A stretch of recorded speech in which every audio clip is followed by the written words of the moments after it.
So the theta state, as we said, represents contemplation, the second dimension of mind. And theta waves calibrate between 4 to 8 hertz, so quite a bit slower than alpha.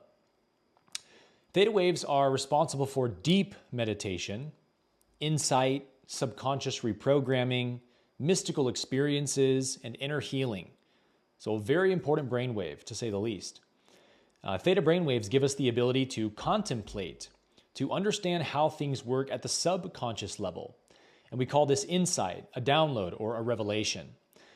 The big key here to me is that contemplation, true contemplation, is not so much a thinking mind operation. It's more something you do subconsciously, where you're feeling into concepts and how they relate to each other. That's how we really contemplate things, such as childhood memories and emotions and traumas and whatnot. So contemplation correlates to lines in sacred geometry. A line represents connecting the dots, which is the purpose of contemplation. Being a purely subconscious brainwave, the theta state allows us to do deep inner work, rewiring old beliefs and programs, and accessing trapped emotions. So the important thing to note here is that beta and theta have no way to connect to each other, or communicate rather, to each other. Theta can never hand any information off to your beta brainwaves, your conscious mind, right? This is the reason our subconscious mind is so kind of enigmatic and mysterious and difficult to access, because you need a bridge between beta and theta, which is what alpha does. And we can't use that bridge unless we practice using it in meditation. So just a couple of cool points here on theta. Theta is where real transformation happens. It's where all of our suppressed emotions and childhood traumas and limiting beliefs are discovered by us consciously. Theta is like that magical rainbow bridge into the deep subconscious mind, which can help us to not only find, but extract some of the data we're looking for. So for that reason, theta is also the brainwave state where we receive these profound spiritual insights, and even our inner guidance and intuition comes deeply from our theta waves. And of course, healing also comes from theta waves. And this is an important point to understand, I think, because A Course in Miracles says that sin must be where salvation is, and salvation must be where sin is, because salvation is just nothing other than the absence of sin, and vice versa. So there's always a polarity to everything, right? And this is what we're working with, is that all of the cracks within us, all the darkness, all the broken parts of us is also the place where the light breaks through. And so the more we go into our darkness, into the shadow, the more of our light we're able to extract. And so theta has this unique ability to call up all sorts of subconscious data and cause these incredible shifts and revelations and breakthroughs in these areas. So theta waves sort of take us to the meeting place, if we want to say it this way, between the light and darkness within us. So whenever you or people you know have a breakthrough in meditation, a sudden moment of clarity, then you know for sure that they accessed the theta state somehow, even if it was only for a minute or two or by total accident. A minute or two is all the time it takes in theta for true miracles to take place. Insights and revelations occur instantly in the theta state without any download time. It's like all the information is there right away, immediately, a complete package that doesn't require any thought process from you to break it down. And so in this way, divine revelation has a very high transfer value, to the extent that even ourselves sometimes, we can't even find the words to describe the experience we just had, right? We can't really explain to somebody else what we just realized, or even if we try to, maybe it sounds confusing to them or dumb or whatever, because the thinking mind takes time to catch up to what the heart already knows. And so through our theta waves, we can literally understand things long before we understand them. And that's a very unique ability that Theta gives to us. It's so much all at once when we get a download, isn't it? That it takes sometimes days and weeks to piece those revelations together. And guess what the brainwave state is that's doing that piecing together for you, helping you to make sense out of it? It's Theta, right? While the mind is playing catch up for days and weeks on end, the heart already knows everything. We call that understanding. So Theta does this interesting thing where it takes all this important subconscious data and like hands it directly to your heart. And your heart immediately gets it and you feel it, right? But then you can't explain it and it takes you days on end to understand what actually happened in that experience. That's the power of Theta brainwaves. The next brainwave state is Delta. Now the Delta state correlates to circulation, the third dimension of mind, and ranges from 0.5 to 4 hertz. So these are the slowest and deepest brain waves we produce. Delta is often thought of as the deep sleep brainwave because it's the brainwave that takes us into deep, dreamless sleep. So Delta represents deep meditation, deep sleep, subconscious reprogramming. Mystical experiences often produce a lot of Delta waves. And of course, people with psychic awareness have very high Delta waves. So as we said, it's the third dimension of mind. I think we've been through that enough. It represents circulation because the circle is the most stable plane in sacred geometry, and its shape reveals its function. So like this picture of a circle here, rotating or circulating, this represents the third function of the mind, to drill concepts deeper into our mind through repetition. This is why mantra meditation can also produce high amplitudes of Delta waves. Circulation represents the law of vibration, that everything in the universe is vibrating or spiraling. This law applies to spiritual growth as well. We must constantly and repetitively apply the truth to our mind and our life experiences in order to truly embody it. I'm going to stop my screen share for a second. So you could think of Delta as the background of your spiritual GPS. Delta is what gives you that gut feeling or instinctual sense of what's right or wrong or safe or unsafe. And that's because Delta waves act as a kind of environmental radar. Being that they are the slowest brain waves, that means they can travel the farthest away from us and extend into our environment before returning back, which then gives us the ability to feel the environment we're in. And so part of mastering the Delta state requires lots of practice, tuning into your awareness to that subtle level of feeling in your environment, right? Being present and paying attention to what you're feeling in the present moment is a very Delta state kind of thing to do. Because with enough practice, you will start to surprise yourself at the kind of information and intuitions you'll start receiving. This is how psychic mind readers can tell people their street address or where their mother was born or what's in their wallet, right? Delta waves can reach into the energy field of other people and extract information because Delta waves are the brain waves of our deepest inner self. They are the brain waves that carry what we have most deeply embodied, what we most deeply know, what is most natural and fundamental and thoughtless to us. This is what our Delta waves help us to access. Whatever becomes so natural that it becomes thoughtless quickly makes its way down to the deep, unconscious mind. And this is where all of our patterns and habits live. And so therefore, where our deepest spiritual embodiment also lives.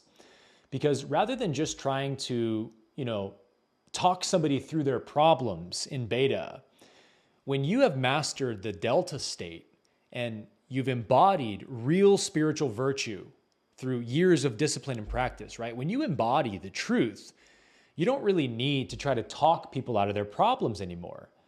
Because rather than that, you can actually offer them the energy of the solution to their problem in your own energy field, right? Meaning in your presence, they can feel that you embody what they're looking for, right? Peace of mind, forgiveness, love, kindness. They can feel these energies from you. And so your words carry much more profundity than they would if they didn't feel these energies, right? You can say a lot less to somebody when they can feel your state of being is embodied. And that offering of your own embodied light is primarily delivered through your delta brainwaves, both yours and theirs, right? Their delta brainwaves are stretching out to receive the information from you, literally just by you being in close proximity to them. And then yours are stretching out to them to offer them aid as well. So it's a mutual giving and receiving. And so delta waves are one of my favorites to teach and discuss because they are the primary brain waves that deal with what matters most to me as a spiritual teacher, which is embodiment of spiritual virtue, and not just knowledge of it, right? Embodiment over everything, and that's what delta does best. And finally, the gamma state. Gamma waves range between 30 to 100 plus hertz, so it's technically an unlimited brain wave. They've measured gamma waves up to, I think, 400 or 500 hertz or higher than that. And I can only imagine if we could do some brainwave scans on some fourth density extraterrestrials, that they'd probably be producing thousands of hertz worth of gamma. So for this reason, I consider it the gateway brainwave. It's the gateway into unity consciousness, revelation, divine bliss, and psychic power, like telepathy and levitation, moving objects with your mind. All of these powers depend upon you being able to produce high amounts of gamma. So expansion, as we said, is the fourth dimension of mind, and it correlates to solids in sacred geometry. So a lot like a sphere is the expansion of a single point in all directions, gamma brainwaves also differ from the other four in that they do not originate from the lobes, but from the thalamus, and they expand through the brain in omnidirectional waves, like a sphere of energy expanding in the brain. These are also called sweeping waves or unifying waves. So gamma literally does what it looks like it does when you look at gamma brain waves. They look like these omnidirectional kind of blasts of energy through the brain, and they represent the fourth dimension of the mind, which correlates to solids. A sphere is the expansion of a single point in all directions. The sphere is the most original and solid shape in all geometry, and the 5 Platonic solids are the only 5 perfect ways to divide a sphere, showing that the sphere is an earlier idea in the mind of God. So gamma waves arise when your brain is firing on all cylinders, when your brain is connecting information from multiple areas simultaneously. Gamma is present during states of heightened perception, deep insight, mystical experiences, as we said. And any moment you experience unconditional love or joy or ecstasy, you'll often see these big spikes in gamma in very experienced meditators who are having these mystical experiences in meditation. And we're going to look at a few examples of that here in a second. But gamma reflects true coherence, right? Not just coherence in the brain, but in your very own consciousness, right? Your state of being is coherent. And so it's what happens when the mind and the heart become synchronized. So mind-heart coherence produces high volumes of gamma waves. It's the wave that allows your awareness to expand beyond the personal self. So gamma is not a state you can enter with effort. There's no kind of formula or technique or recipe that can get you there.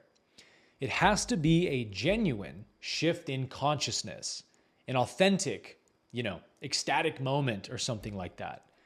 It must be real for you. And so it might be more accurate to say that gamma is the byproduct of an authentic shift in consciousness. And in a way, we could also say that gamma is the frequency of oneness, because whereas theta and delta can help us to achieve revelation and knowledge of oneness, gamma is the state where we truly experience it, where our frequency has risen high enough to actually see oneness itself all around us. So gamma gives us a felt experience of oneness, not just a mental one. And so in gamma, you blast right through the thinking mind and into the divine mind. Because anytime you have this experience, right, where the boundaries between you and the world dissolve, you immediately gain access to the unified field of intelligence. And this is what real self-mastery looks like. Self-mastery doesn't mean that you don't still make mistakes or that you know everything there is to know about yourself. By no means. You are an endless, evolving mystery, my friend. You are literally a divine idea in the mind of God. So there is no end to the discovery of yourself. So all that self-mastery means is the ability to be in your chosen state of consciousness at will, regardless of the circumstance. You don't have to know everything about yourself to do that. You don't have to have mastered every pattern and distortion to do that. You just have to practice shifting your state of consciousness. And so that's why I created an 8-week meditation course on how to train these brainwave frequencies and how to learn how to access them, not just in meditation, but in daily living. It is one of the most helpful and important tools I've ever found on my own spiritual journey. And so I know that means it can be that for you as well. Now, one last thing I want to look at is meditation as brainwave training. I really encourage you guys, whether you join our meditation mastery program or not, to begin using meditation as a vehicle for mastering these brainwave states. Because learning to navigate brainwave states will help you to know when you are in each brainwave state. So for example, I like to do zone 2 cardio on my off days, because zone 2 is the sort of highest fat burning cardio zone. So zone 2, out of the 5 zones of your heart rate or VO2 max, zone 2 is a certain threshold. I forget the percentage, but it's like 55 to 65% of your max heart rate or something. For me, it's like 110 to 120, kind of is the sweet spot. And so I will do zone 2 cardio, checking my pulse, using my Aura Ring on my app to see if I'm in zone 2. But eventually I got so familiar with it that I can just get into zone 2 whenever I want, because I know what it feels like when I'm in zone 2. It's like a little bit between easy conversation and difficult conversation, if you're walking on a treadmill or something. So I can just get into that state without having to check my heart rate anymore. And that's what meditation can do for you with the brainwave states, is whenever you need to shift into a brainwave state, if you've practiced it enough in meditation, you can just do it. And you know you're in the state because you know what it feels like. The second big point is that meditation can help you to shift your brainwave states on command. Because if you can learn to do that in meditation, and when I say on command, I mean you can give yourself a few moments to slowly shift into that state whenever you want. I don't mean like at the snap of a finger or something, but you know what to do to get into those states, right? Meditation trains you how to do that. Meditation helps you remain in the alpha state for long periods of the day. When you spend lots of time in the alpha state, for example, in meditation, you'll notice it just naturally carries over into your daily life. It has a much higher transfer value the more time you spend in it. You can learn how to access the subconscious at will, as we've talked about. And so I want to show you this last thing here of an actual brainwave chart that I took a few years ago, doing a technique called japa mantra, which we teach in meditation mastery. So you remember when I said that alpha waves, pictured in blue, down here. It's kind of hard to see at the bottom of the screen, but alpha is blue. Beta waves are green. So this was about a 24, 25-minute meditation. And you can see that it takes my other brain waves some time to calm down. Delta, theta, gamma, etc. But you can see the alpha waves stay relatively high and continue to rise a little bit higher as the meditation goes on.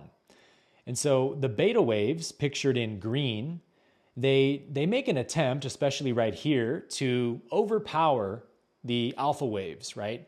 The thinking mind wants dominance. But as I continue to repeat the mantra and focus on my breath, I keep producing higher amounts of alpha. And so by the end of the meditation here, I have this kind of classic brainwave readout that every meditator looks for, which is alpha waves nice and high above beta waves. You want to see this nice big gap between beta and alpha to know you've had a good meditation. Now, this is a different brainwave chart from a breathwork technique we teach called neurotropic breathwork, which is a pretty intense breathwork practice that takes about 30 minutes to do. And you have multiple moments of long breath holds, fire breaths, and retentions that can cause these sort of ecstatic states. And we have 3 rounds of them. So I want you to see here how each round, the first round being right about here, caused a noticeable spike in all the brain waves at once, a kind of coherence, right? And then the third breath hold was the most intense. You see here the orange wave is gamma, and it has this little thing above it, a letter J.